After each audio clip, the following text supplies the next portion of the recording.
I've been requested a lot of videos throughout my times of the YouTube channel, but none have been more consistent than this one. For a lot of reasons though, I didn't really want to make this video. It wasn't until a friend cut a deal with me. So he had to beat all 3 of my level 50 D&D amiibos as a team, and if he did, I would make this video. He did. I think it was Ivysaur, who's the 34th character on the roster. So we made the deal that I will do this on the 34th anniversary of Kirby.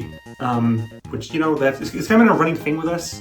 It's kind of like a whole little rule we do. If you wanted to look up more, look up King D&D Rule 34. It feels very rare for games to get a full anime nowadays. They're getting cartoon adaptations, movies. I don't know, there's probably a Doom Broadway musical or something. But despite most of the most popular games being Japanese, there's a lot less anime of them than you would expect. The 2000s, though, were great at just giving every random video game an anime. And of all the ones that got one, Kirby Right Back At Ya was always my favorite. Coming from the world's punching bag for kids, Kirby Right Back At Ya, for the stigma around 4 kids. I think let's be real, most people who think that, running around to watch this stuff, no matter how bad their dubs were, is generally seen as a pretty fun show. Masahiro Sakurai, world famous YouTuber, decided to help his random show out and give some input on its development, leading it to actually be very in line with the game. Definitely led to some questionable decisions, sure, but for a non-story based series like Kirby, one fairly in its infancy, Right Back At Ya was a pretty fun show, especially if you check out its legendary dub, which while less serious than the original, had some masterful performances. So I like doing a Kirby video every year. I think it's about time I hit my most requested topic.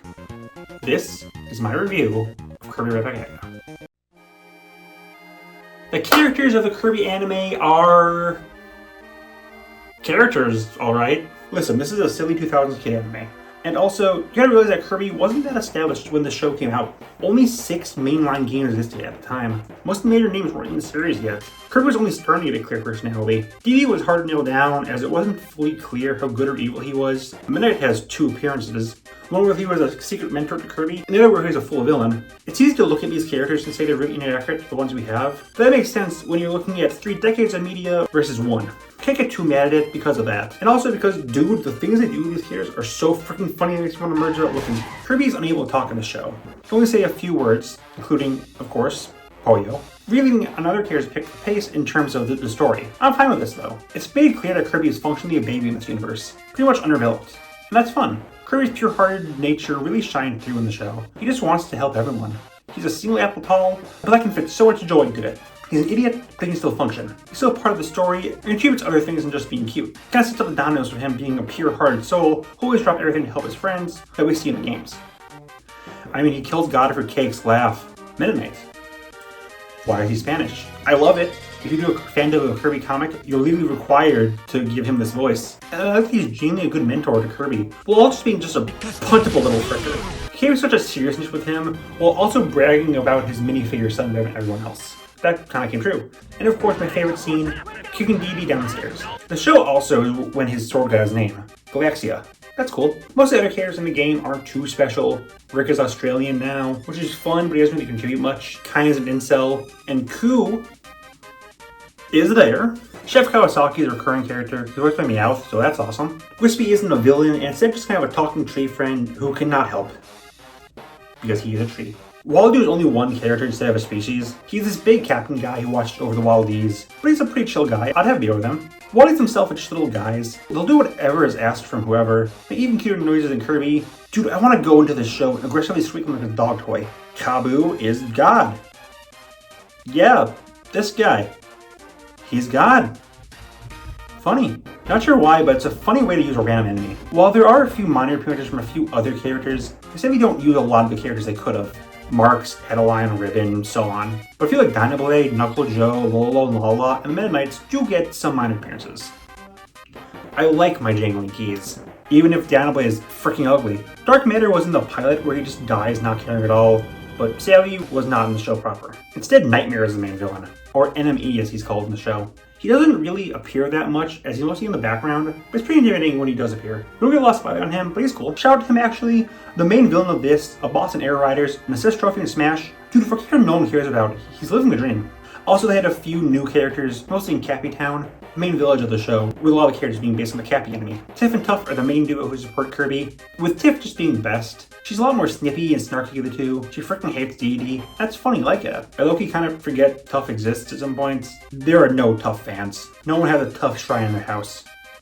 Tuff Puffy. I mean, I don't like hate him. He's just kind of there. The enemy sales guy is a really fun character. So over the top and wacky while also just being pretty grounded, if that makes sense. He's a smooth talking, scummy salesman. Pretty low key while also being super grand. Just really funny. I love this dude. There's a few other characters, like, you know, some Monster of the Week and some other village characters. They're nothing too important.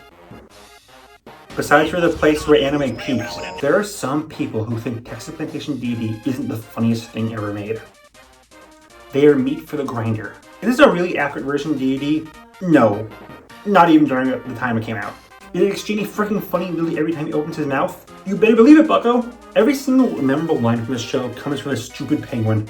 I love they kill him during the cutaways. He's just freaking funny. Who cares if he's not accurate? It's the best part of the show. Also, Escargoon. He bounces off deity super well and has a really funny voice. They're voiced by the same guy, by the way. How could you have the voice of God twice? How powerful is Ted Lewis? The animation of this show is unique. For the most part, it's fairly normal. The characters are usually pretty static and move very slowly. But considering how simplistic everyone is, it's fine. The fights are fairly dynamic enough. It helps that they really take advantage of everything that most of them can do. And it really relies on the spectacle of the monster and the unique ability versus whatever power Kirby has. It's a very nice and bright show that can have some more fun, notable visuals every once in a while. The thing is, that's just the 2D animation. Very frequently, they'll use 3D. Now, some of the monsters, it's cool, it makes them look otherworldly, really lets them stand out. On the main characters, though, yeah. Okay, Kirby looks good, he moves very smoothly, and it's hard to even tell he's 3D a lot of the time. Again, it really helps how simple the design is. Dee and Escargoon, though, gross. So obvious that they're not in the same style as the rest. They move far less fluidly from the rest. And Dee in particular, it's just made really awkwardly. Him having probably the most detailed design in the series, which makes him just ugly. You know, Dee is perfect, but even perfection can be ugly. Just look at me.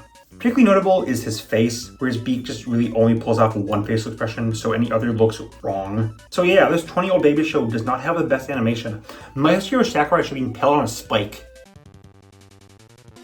So I usually include a writing statement in these reviews. That's kind of like an important part of the making of the movie and or show and or game and or... The problem is that this is not a very complicated show. It's a Saturday morning cartoon. It's just wacky, funny, episodic adventures with no real deep thematic storyline.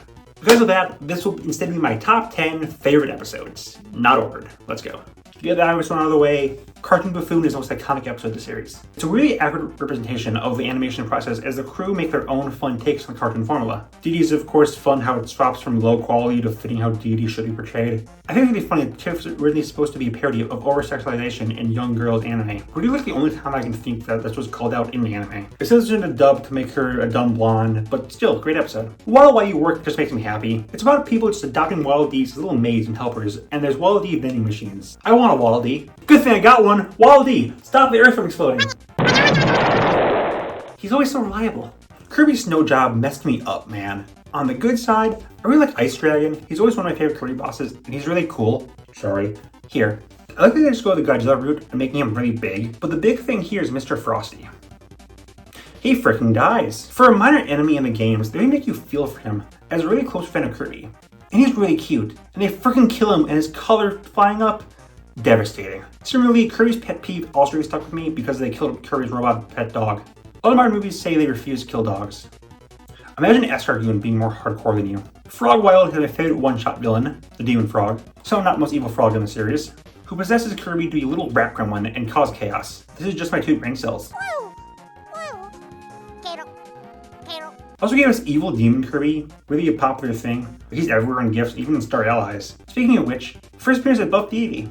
Fitness Fiend has another really fun one-off villain, Max Flexor, who's this extremely fitness-obsessed trainer. His crazy song and really fun appearance really makes me love him, even with Fat Kirby. Attack Attack is a really pathetic episode, showing grown men getting addicted to collecting minifigures from toys.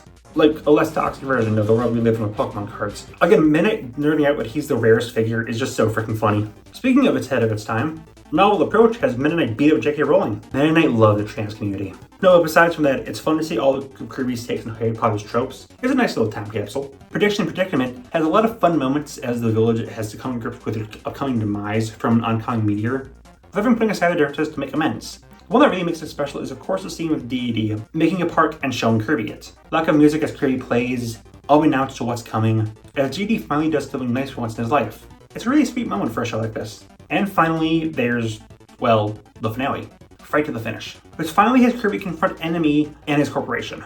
It's a really satisfying finale that finally shows Enemy at his strongest. And really, the sales guy is Phantom. I like D.D. doesn't fully redeem himself. He's just myth that he can't order more monsters to throw Kirby. It's a cute, simple little ending of a cute, simple little show. And that, after all these years, was Kirby Right Back at Ya. There's not much to say here, honestly. It's a comfort show, no doubt. And that's great. It's not really super complex. Just a nice, simple little Saturday morning cartoon-esque anime with a lot of fun characters, decent action, interesting power-ups for Kirby, some of which debated here instead of the games, and of course, the best theme song in anime history. I didn't forget, how could I forget? It's an absolute jam. The thing is, it's worth noting that for such a simple show, it is the shadow that looms over the entire franchise even to this day. Everyone knows Kirby, the character. It's one of the most instantly recognizable characters in video game history. The thing is, despite being one of the most iconic video game franchises, he's also, in my opinion, the one that still has the most prevalent misconceptions about him. Even with like 40 Kirby games, you still see the prevalent myth of Kirby as a mass murderer who kills gods for cake spread around. It's kind of like how Superman was talked about for just being really strong to the point of being boring, when in reality, he's all about being kind and helpful despite his strength. So it's only getting attention in more recent years. Especially to Kirby though, being an idiot or a mass murderer, or something like that, is still the most common viewpoint of him for those not in the direct fanbase. Same with Dee Dee being a villain, and that and the idiot Kirby thing can track back to this show. The show is how most people found the series. It's how I did. Well, I found AMV setting clips of the show to Eat It by Weird Al, but still! But the Kirby games really don't sell as greatly as you might think. Throughout the past year, only 5 Kirby games have outsold Smash Wii U. Smash Bros. In this show, alongside memes, are what most people think of when they think of Kirby. Most characters from Kirby on the show are arguably less iconic than freaking Escargot. Knowledge about Kirby goes to Kirby himself, his powers, the theme song, Dee Dee Meta Knight, the fan of Kirby taking off his feet to have realistic human feet. Then maybe a few notches after that you might hit Magor. Mario fights all-powerful gods all the time and no one cares. But when Kirby does it, it's this weird subversion. Like, you ever realize that the biggest Kirby meme is the Kirby hat trend? But you know what, cool, look what Kirby would have if he ate someone. Or power he'd get if he inhaled you. Except this trend relies more on Smash Bros. Than game logic. Kirby only gets special hats in Smash. In most games, automatic enemies can give him the same power-up, they'll have the same hat. And all the enemies are generic and give you nothing. Kirby the idea is loved, but not Kirby the man. He's loved for his ooh cute aesthetic, not the actual character. Kind of like how Powerpuff Girls are seen as these sweet little nice innocent girls, and so much merch and media. When you watch the show, they probably have a kill count higher than items in the universe. Still, to this day, Right Back at Ya hangs over the series. Again, it mostly thanks to Dee Dee being the villain. Something that hasn't been true in a mainline game since the Spring Breeze mode in Superstar, which was 3 decades ago. I can't blame the anime for it. Adaptations are usually more approachable than games, even simple ones.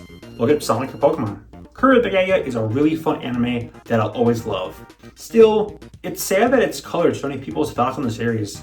Still, even with that, I'll always come back to it. I'll always come right back at ya. Right back at ya! Yeah! And of course, that is the most important thing about this series. Remember the time that Dee Dee teamed up with Shredder, Eggman, and 2 guys you don't care about to destroy 4 kids? And then they actually did it? Dude, Dee Dee killed 4 kids. Maybe he's not that evil. Look, it is Fire DDD, our hero. I would never say that.